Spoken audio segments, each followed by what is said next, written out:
Good day, and welcome to Dano Answers Weekly Wraps. I'm Viv Governor, and as usual, what we'll do is we'll start off with some general market stories and end with a tech segment at the end. In our general market stories this week, we're going to focus on just a couple aspects. Basically, it's going to be interest rate expectations in the US and in Europe. In a tech segment, we're going to cover a couple of things. We're going to cover, firstly, the latest from Tesla, which is obviously in the news again. Also, we're going to look at a recent statement from, or talk basically given by Sam Altman of OpenAI, and also discuss, the general market sentiment around the latest tech earnings and what's happened over the last, couple of weeks. So starting off with Europe, we are seeing the chance of a rate cut in Europe by the middle of this year remain reasonably strong.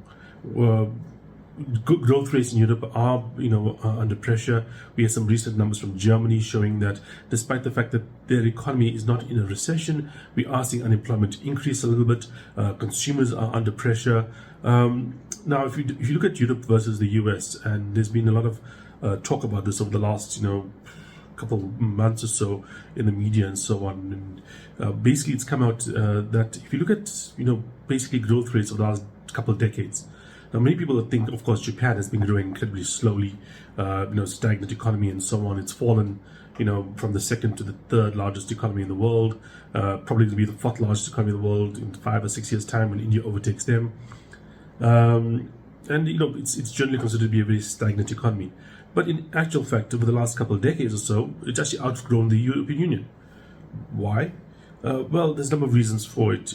People talk about the stagnation in Europe due to regulation, due to the fact that it's multiple countries, and therefore they have to coordinate the regulation among all these different countries. Some say it's a cultural thing.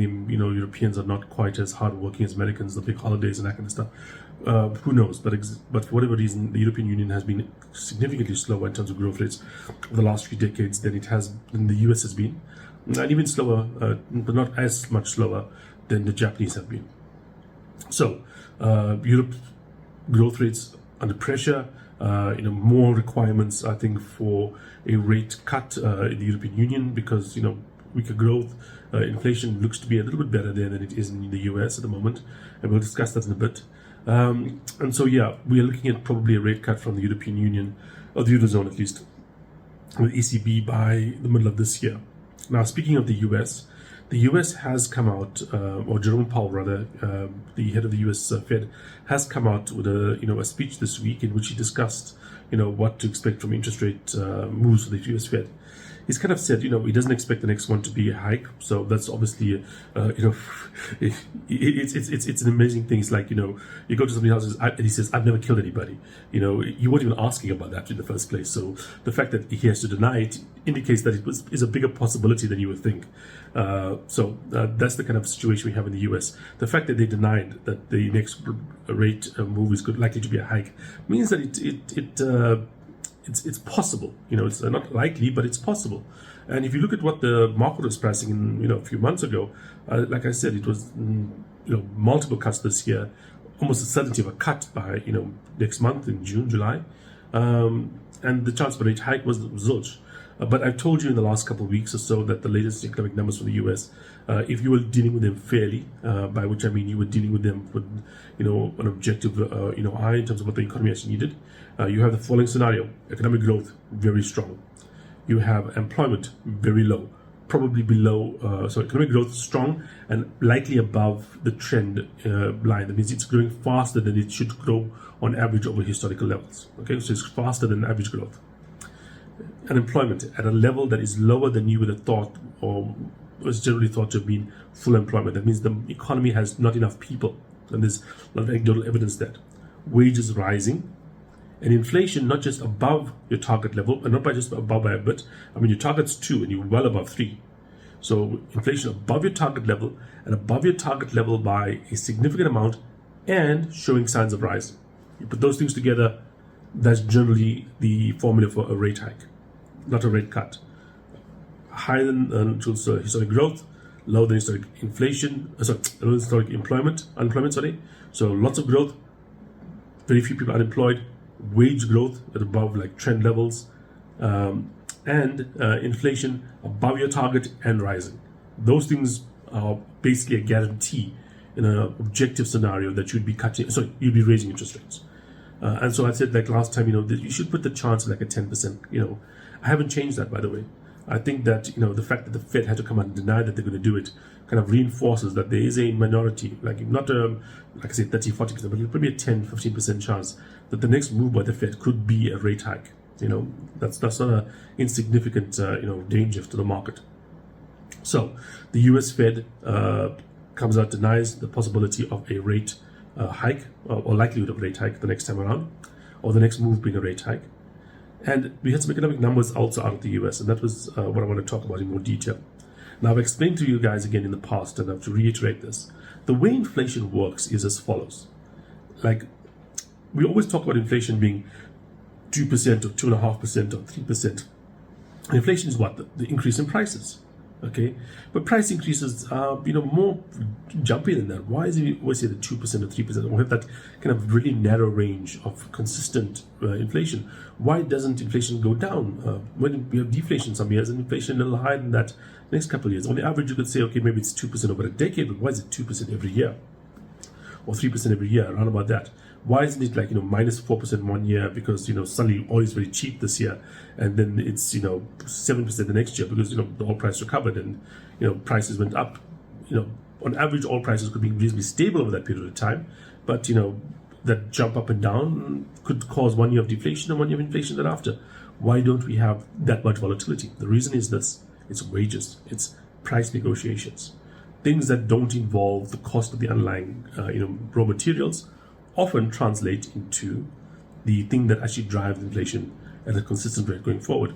When you sign a rental agreement and the guy puts in a 5% annual increase, or you basically go and get a job and you expect an annual review and an annual increase every year, those are the things that translate into consistent, persistent inflation. Those are the things that depend on your expectations around inflation. When you expect inflation to be high, you want a higher wage increase. You ask more for next year's hike in terms of your rental property. You ask for an increase in terms of prices from your customers for the next period, because you think that your costs are going to go up, therefore you need to adjust for that. That's how it works. If you expect inflation to be 10%, you are basing your wage increases, your rental increases, your price increases by about 10%. If you expect it to be 1%, hell, a 3% increase is a great thing if you expect inflation to be 1%. It's a horrible thing if you expect inflation to be 10%. So those expectations translate into wages, and those wages translate into the persistent, or wages and other things like that, translate into persistent inflation of a reasonable level, of a steady level.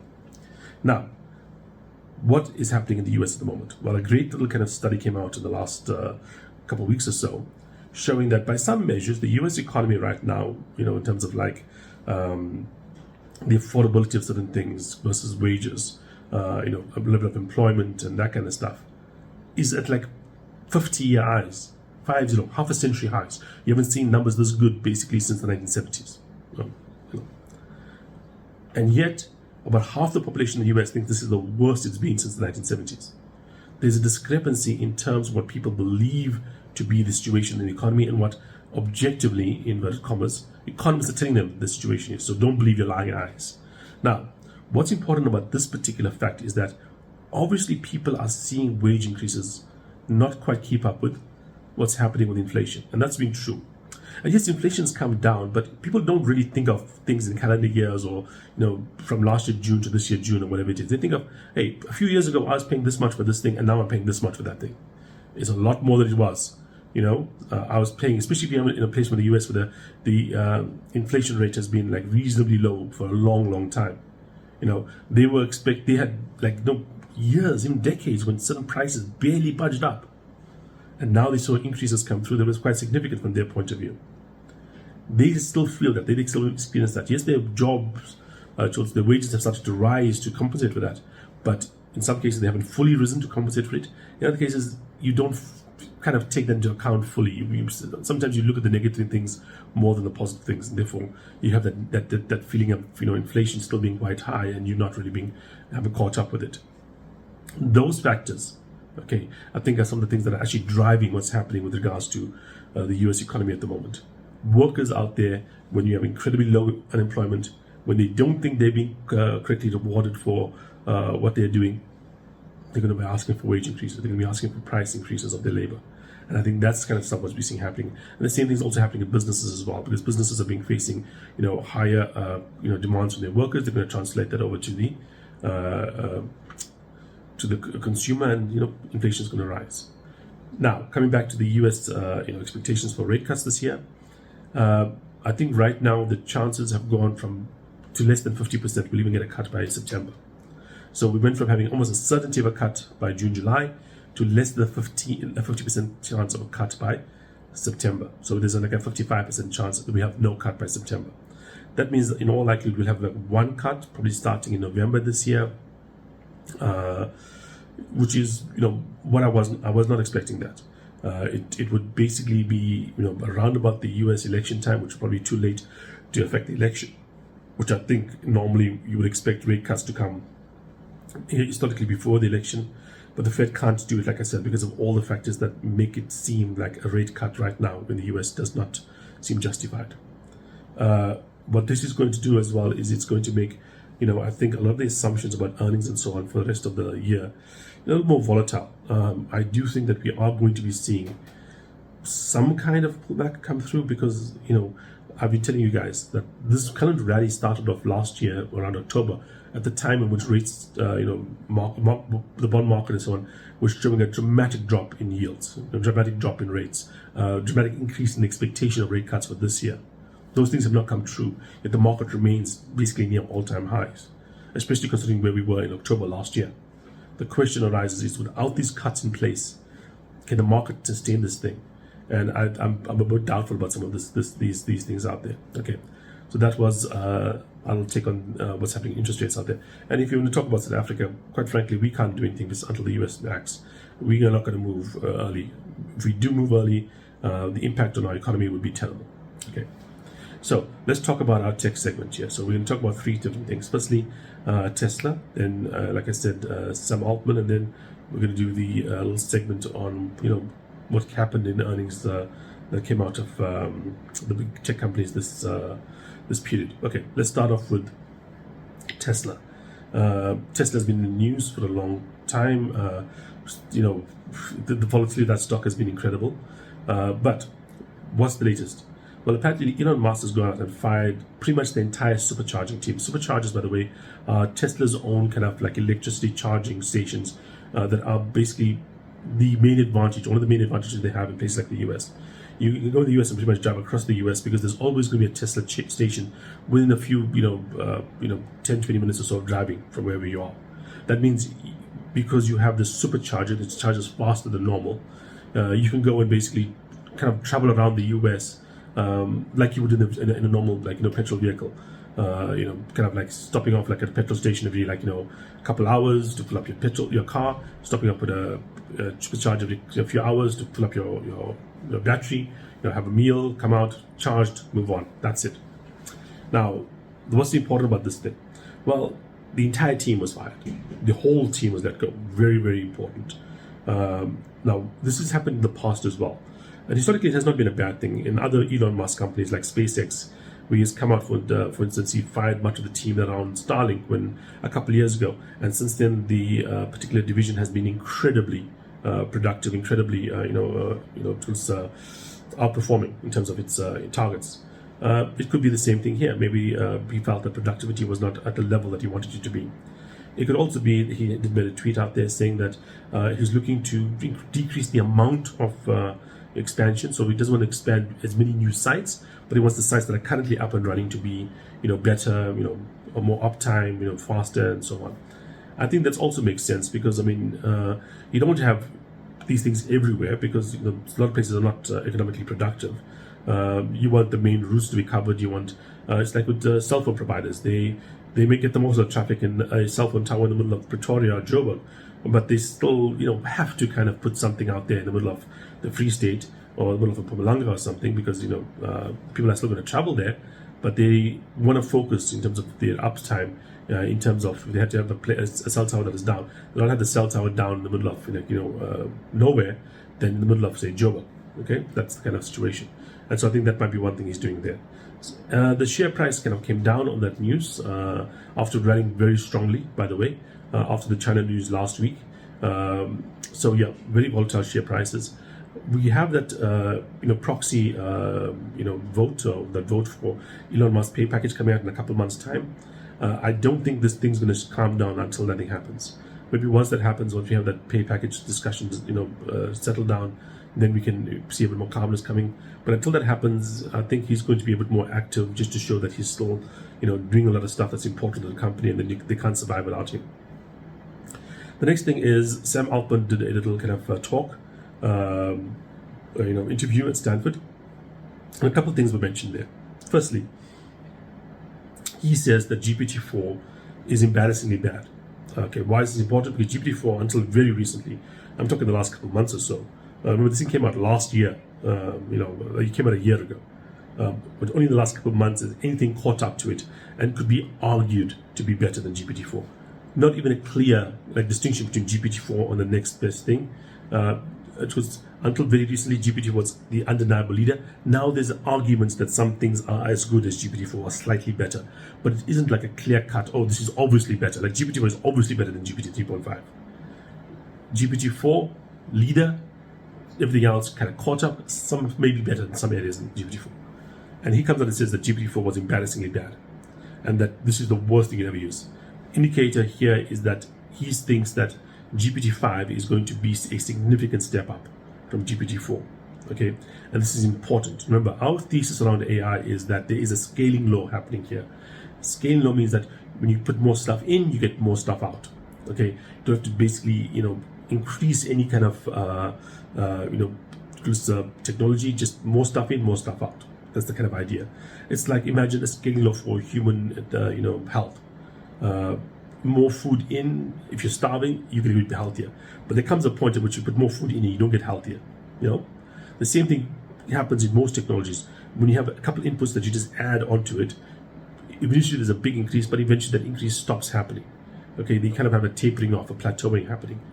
It seems to be, from what he's saying, that GPT-5 is not experiencing that plateau just yet. It's going to be significantly better than GPT-4, number one. Number two, he mentioned the fact that it doesn't matter.